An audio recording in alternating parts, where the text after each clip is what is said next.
The acceptance letter was still taped to our refrigerator when my sister Veronica walked into my kitchen that Tuesday morning, her heels clicking against the linoleum like a countdown timer. My daughter Camila had earned a full academic scholarship to Northwestern for years, everything covered, the first person in our family to attend college without drowning in debt. Veronica barely glanced at the letter before she started talking, her voice sweet as poison. "You know, Prima, I've been thinking about Camila's future, and I really think she should consider the family business instead of wasting time with all those books."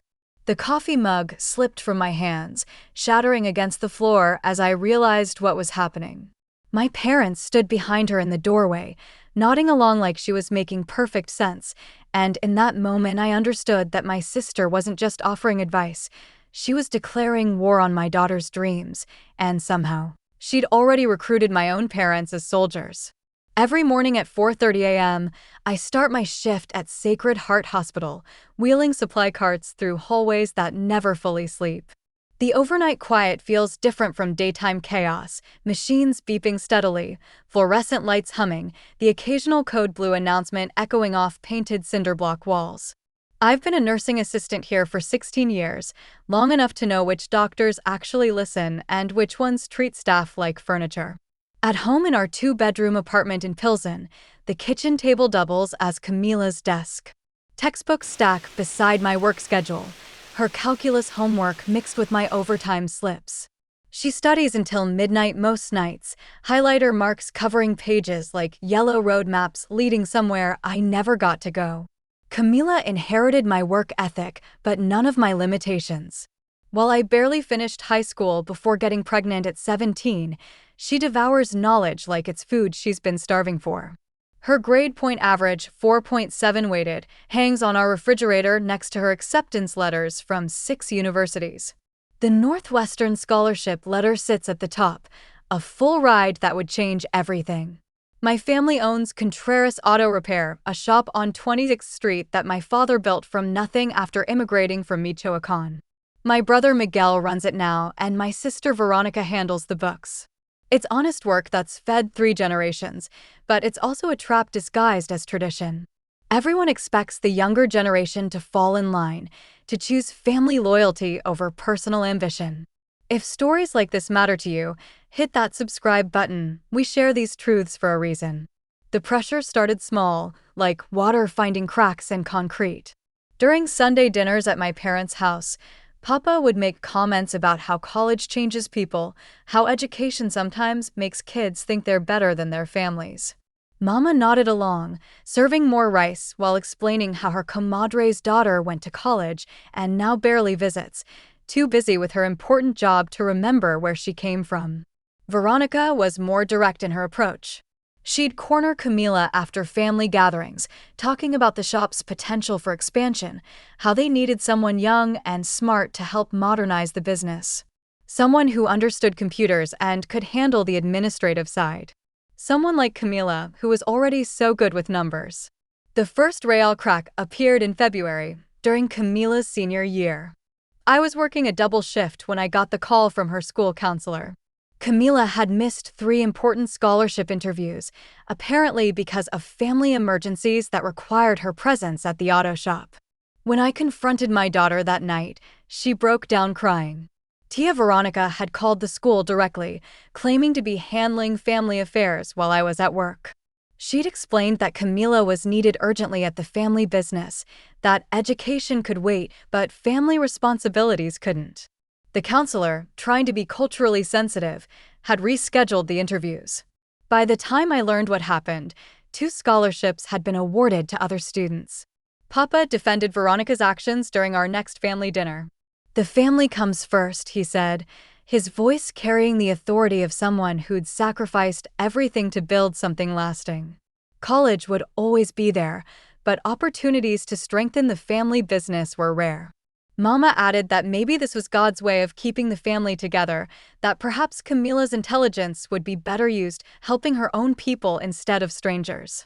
The Northwestern letter arrived on a Thursday in March, thick envelope with university letterhead that made my hands shake as I opened it. Full academic scholarship, for years, plus a work-study program that would cover living expenses.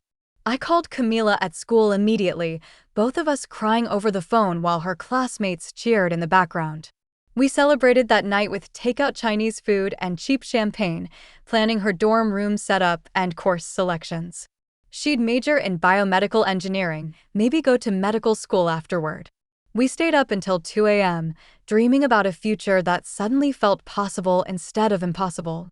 That Tuesday morning, Veronica's kitchen invasion felt like a carefully orchestrated ambush. She'd brought reinforcements, not just my parents, but Miguel too, all of them gathered in my small kitchen like a tribunal. The Northwestern letter seemed to mock us from the refrigerator, a reminder of dreams they'd come to crush. Veronica's argument was polished and practiced. The family business was expanding, she explained, spreading financial documents across my kitchen table like evidence in a court case. They'd gotten a contract to service the city's fleet vehicles, work that would require someone with strong analytical skills and computer knowledge. Someone who could bridge the gap between old-school mechanics and modern business practices. The money she quoted was substantial, more than I made at the hospital, with profit sharing and eventual ownership stakes. College debt, she pointed out, would cripple Camila for decades, while working with family would set her up for immediate financial security. Why struggle as a student when she could thrive as a businesswoman? Papa's voice carried the weight of disappointment when he spoke. After everything the family had sacrificed, after building something real from nothing, how could we even consider sending Camila away? Education was fine, but family was forever. Mexican families stick together, he said, not like these Americans who abandon their parents in nursing homes. The room fell silent when Camila walked through the front door, home early from school because of a teacher workday. She looked at the adults gathered around our kitchen table, at the financial documents spread across her homework space, and I watched her face change as she realized what was happening. After they left, I sat at the kitchen table staring at the scattered papers Veronica had left behind. Profit projections, expansion plans, salary offers, everything designed to make college seem like a foolish gamble instead of an earned opportunity. Camila had locked herself in her bedroom, and I could hear her crying through the thin walls. I thought about my own senior year of high school, sitting in this same kitchen with my parents while they explained why college wasn't realistic for our family. Girls from our neighborhood got married, had children, worked steady jobs that contributed to family stability. Dreams were luxuries we couldn't afford. At 17, I'd believed them. At 17, I'd thought their limitations were my limitations, their fears were wisdom, their narrow vision of success was the only path forward. I'd traded my acceptance letter to community college for a pregnancy test, my textbooks for baby bottles, my future for what felt like family duty. But holding Camila's Northwestern letter, seeing her grades and test scores and recommendation letters, I realized something fundamental. My family's love came with conditions, and those conditions were designed to keep us small. I knocked on Camila's bedroom door and found her sitting on her bed, scholarship letter crumpled in her hands. She looked up at me with red eyes and asked if she should just give up, if maybe they were right about college being a mistake. That's when the fire started, not as rage but as absolute clarity. My daughter had earned something I'd never had the courage to fight for. She'd worked 16-hour days between school and part-time jobs, sacrificed social life and sleep for grade point averages and test prep. No one was going to steal that from her, not even family. My first move was research.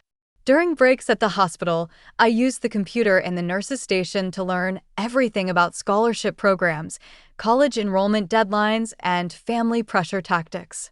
I called Northwestern's financial aid office 3 times, explaining our situation to different counselors until I found one who understood the cultural dynamics at play. The university offered resources I'd never known existed: family counseling services, cultural liaison programs, and support groups for first-generation college students dealing with family resistance. They even provided documentation about scholarship policies. Once awarded, academic scholarships couldn't be revoked due to family pressure, only academic performance or conduct violations. But knowing my rights was different from exercising them. Veronica escalated her campaign throughout April, showing up at Camila's school during lunch periods and after classes. She'd wait in the parking lot with business proposals and family guilt, wearing down my daughter's resolve with daily conversations about duty and loyalty. The breaking point came when I discovered Veronica had contacted Northwestern directly, claiming to represent our family's interests. She'd told the admissions office that Camila was reconsidering her enrollment due to financial hardship and that we might need to defer her acceptance for a year while we sorted out family obligations. My attempt to correct this nearly backfired. When I called the university to explain that Veronica had no authority to speak for us, the admissions counselor became concerned about family stability. College success required support systems, she explained gently. Students facing family opposition often struggled academically, and the university wanted to ensure Camila would thrive rather than be torn between competing loyalties. I realized then that defending Camila meant more than just saying no to my family's pressure. I needed to prove that we could succeed without their approval, that my daughter's dreams were worth fighting for even when that fight meant standing alone. The solution came from an unexpected source, Dr. Martinez, the ER physician I'd worked with for 8 years. When I mentioned our situation during a quiet shift, she shared her own story about defying family expectations to attend medical school. But more importantly, she offered practical help. Dr. Martinez connected me with Universidad de Chicago's Latino Professional Network, a group of successful professionals who'd navigated similar family dynamics during their educational journeys. Through them, I learned about legal resources for protecting educational opportunities and advocacy strategies for dealing with family interference. The confrontation came on a Saturday in May, 2 weeks before Camila's graduation. My entire family gathered at Papa's house for what they called a final discussion about Camila's future. Veronica had prepared a formal contract outlining Camila's role in the business, complete with salary details and profit-sharing agreements that would vest over 5 years. I arrived with my own documentation. Letters from Northwestern confirming Camila's scholarship status and enrollment timeline. Information about the biomedical engineering program and its career prospects. Statistics about college graduates' lifetime earning potential compared to high school-only workers. And most importantly, a legal document I'd had prepared by a family law attorney, a formal notice that any interference with Camila's educational opportunities could constitute educational sabotage. Papa's face darkened when I spread my papers across his dining room table. This wasn't how family decisions were made, he said. This wasn't how Mexican daughters respected their elders. Veronica accused me of poisoning Camila against the family, of choosing white institutions over blood loyalty. But I was ready for their guilt and anger now. I'd spent 3 weeks preparing for this moment, practicing responses to every argument they'd used to derail my own dreams 20 years earlier. When Mama started crying about losing her granddaughter to American selfishness, I handed her a printed schedule showing that Northwestern was only 4 hours away by car, not on another planet. The room went quiet when I explained the legal implications of continued interference. Educational sabotage was a recognized form of domestic abuse in Illinois, and patterns of family interference could be documented and prosecuted. Veronica's unauthorized contact with the university constituted fraud, and further attempts to undermine Camila's enrollment would result in formal legal action. For the first time in my life, I watched my family back down. Not because they suddenly respected my decisions, but because they finally understood that I was serious about protecting my daughter's future. Camila left for Northwestern in August, and I drove her there myself. We loaded her belongings into my Honda Civic, clothes, textbooks, the laptop I'd bought with overtime money, and the Northwestern scholarship letter that I'd had framed as a reminder of what she'd earned through her own brilliance and determination. The dorm room was smaller than her bedroom at home, but it felt enormous with possibility. Her roommate was from Minnesota, a pre-med student whose parents had driven 12 hours to help with move-in day. I watched other families saying their goodbyes, teary but proud, worried but supportive, and realized that's what normal looked like. My own family's silence felt like victory and loss simultaneously. No Sunday dinner invitations, no casual phone calls from Mama, No updates about the auto shop's business expansion. They'd chosen to interpret my protection of Camila as betrayal of family values, and maybe they were right. Maybe some traditions deserve to be betrayed. But on a Tuesday evening in September, my phone rang. Camila called from her chemistry lab, bubbling with excitement about her research assistant position and her calculus professor who'd recommended her for an engineering internship. Her voice carried an energy I'd never heard before, not just happiness, but the confidence that comes from knowing you belong somewhere. I sat in our quiet apartment afterward, drinking coffee at the kitchen table where she used to do homework.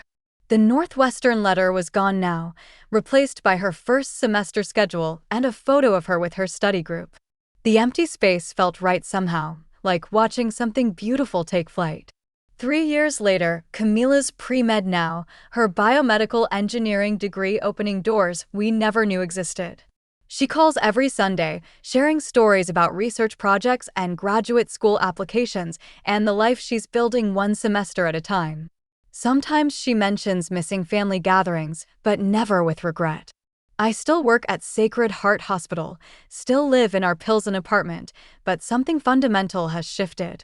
The other nursing assistants ask advice now when their own children face educational decisions. I've become the person who knows how to fight for dreams, how to stand against family pressure when necessary. Last month, Veronica called to ask if I thought Camila might consider working at the auto shop during summer break. The family business was struggling, she admitted, and they could really use someone with her analytical skills. I listened politely and told her I'd pass along the message, knowing Camila would spend that summer in a research lab instead. Sometimes protecting the people you love means disappointing the people who claim to love you. The difference between those two groups becomes clearer when you're brave enough to draw that line.